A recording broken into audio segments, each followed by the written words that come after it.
Hi everyone, welcome back to the channel. I'm Andrew, Stuttering Tech, and today I'm reviewing what I consider to be the best Joy-Con replacement for the Nintendo Switch 2. That is the GameSir G8. When I purchased this, I had this for about, I would say, 2 weeks before I actually purchased the Nintendo Switch 2. I bought it to use it with my Galaxy S25 Ultra so I can play Genshin Impact using the controller.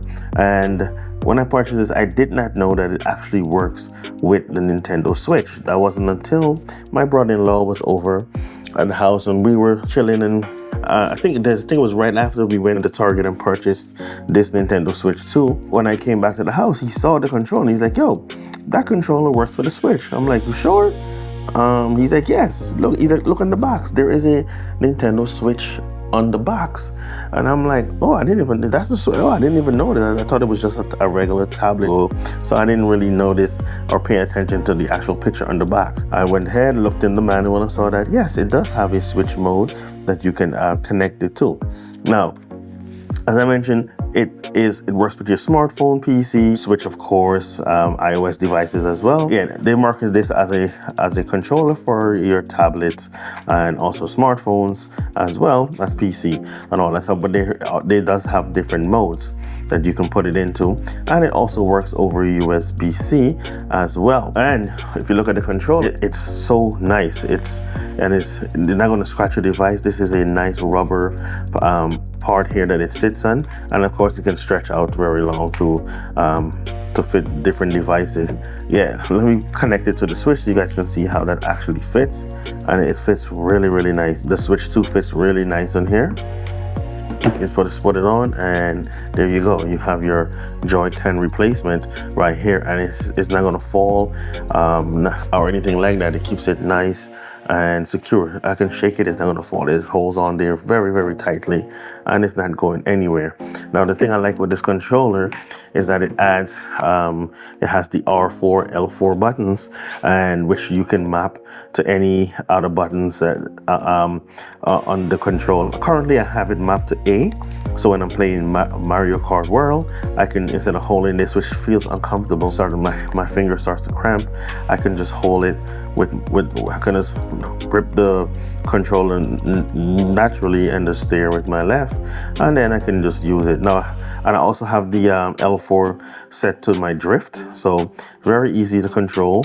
And just hold this, and I'm just playing it when I want to use any of my items that is, or I want to jump, then that's when I use the buttons. But other than that, I'm just mostly using these triggers in the back. So yeah, and it's very comfortable, very ergonomic, and these does have Hall effects triggers and joysticks as well. You don't have to worry about any sort of stick drift, which I haven't heard anyone complaining about stick drift on the Nintendo Switch 2. Although these controllers are bigger than its predecessor, they're not ergonomically good for my hands. I think for me personally, using it, it's about the same with the original Nintendo Switch. My hands cramps up very fast, so it's not ideal. And I know they have the grips and stuff like that, and there's not really that many good cases either. So this actually works. I actually like this. This actually works a clutch. The thing with it,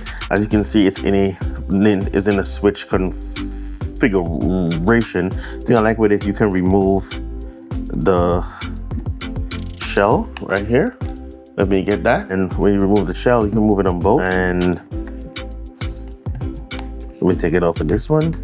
Yes, you can remove it in both, and you can switch around the buttons like so. I could just switch this, but I could just take this out and put it in I could just take these out and then configure them how I want to in like an Xbox style configure. Right now, it's set to the Switch configure. But when you purchase it, by default, it's in the Xbox style configuration. You can also switch out these sticks as well. It does come with 3 other pairs of sticks that you can switch out to, smaller ones as well. So yeah, it's very customizable when it comes to the sticks and the buttons, so you can switch them around as you please. As I mentioned before, it can work wireless, it can work wired as well, but it's more compatible with the original Switch. Now I'll show you, I'll demonstrate this to you. So there is the way to switch, to put this into different modes depending on what you're using. You want to hold the dot under here, this button right here. Let me put it close up to the camera. So this button right here, and then you want to hold either one of these buttons to switch to the different profiles, whether you want Switch or iOS or Android or PC. That will determine which one of these buttons you will press, as it says in the manual. Now, you don't have to do any of that. If you plug it in via your USB-C to your phone or computer or whatever, it will automatically detect what you're using and then automatically switch it over to that device. So I'll demonstrate that really quick with my smartphone right here. Okay, I'm not gonna take it out of the case, but I can just plug this into my smartphone. It should automatically recognize that. Actually, no. For some reason on Android, it's supposed to be yellow, but for some reason it puts it in PC mode, I think. Yeah, but it still works. It still works just fine. But now if I plug in my Switch, I'll plug in the original Switch, put the Switch in the case first, in the controller first, and then when I plug it into here, into the Switch and turn the Switch on, it automatically turn red. It's now paired to this Switch. Now this is the current game that I'm playing. It's connected and it's working wirelessly. I mean, not wirelessly, it's working via wire. There it goes. Took a second there. It kind of disconnected for a little bit, but it is working, and I can just, you know, do all the things. And the Switch is charging the controller itself. So now, let's take it out from here, and it works the same way with the original Switch. The only difference is, let me turn this back on. So it can connect right back, and it will connect to the last device that it was connected to, so you don't have to reset it or activate Bluetooth all over again. It remembers the last device that it was connected to. Okay, so here we go. And I think that's the easier way than pairing it, putting it in the Bluetooth mode and doing the different combination to switch it into the different mode. So I think that's using the USB cable is actually faster. Let me turn off turn off the Switch, and if I just press the button, it's gonna turn on. It turns the Switch on, and then it will connect, and there it is. It doesn't work the same way when it comes to the Switch 2, as I would demonstrate here right now. Put my Switch 2 in here, and being that it's connected to the Switch 1 turns on. I turn the Switch 1 off, then all I have to do is plug the USB-C right into the Switch, and then there we go. I turn the Switch on, and it should automatically connect to it, but it doesn't allow me to do anything. None of it actually works. There's nothing that I can do here whatsoever. It doesn't do anything. Now I can take this out, and I could press the button, and it starts flashing red, but it doesn't for whatsoever turn this Switch on. It will turn on the original, but when I turn the display on, it will automatically connect, and then I can just go into my game, and there we go. I can then get a game going here. That's my alarm coming off. Here we go. Got an alarm set. My ass kicked right now.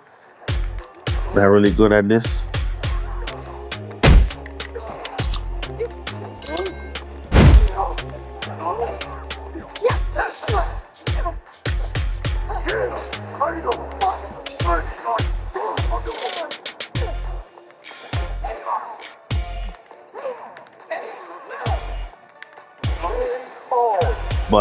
And everything works the same, and it just works flawlessly.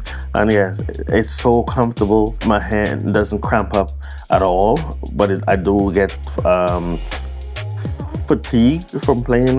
When I'm playing for like about 2 hours or something, that's when my hand starts to get tired, but it's way more time I can play without cramp or hand fatigue compared to the Joy-Con. Because I said there's no good cases out there, so I think this is the best option. The GameSir G8 Plus, I think this is the best controller out right now to replace the Joy-Cons with for the Nintendo Switch 2 or even the Nintendo Switch 1, and it even makes a great controller for your smartphones. I highly recommend this. I will leave a link down in the description. Please like, share, and subscribe to the channel. Please subscribe to the channel. Need to get my subscriber up, and I know I haven't been putting out as much videos as I would like, but I wanna at least hit 2,000. I wanna hit 10,000, but I wanna at least hit 2,000 before the end of 2025. That's it for this video. Until then, I'm Andrew, your Stuttering Tech. Peace out.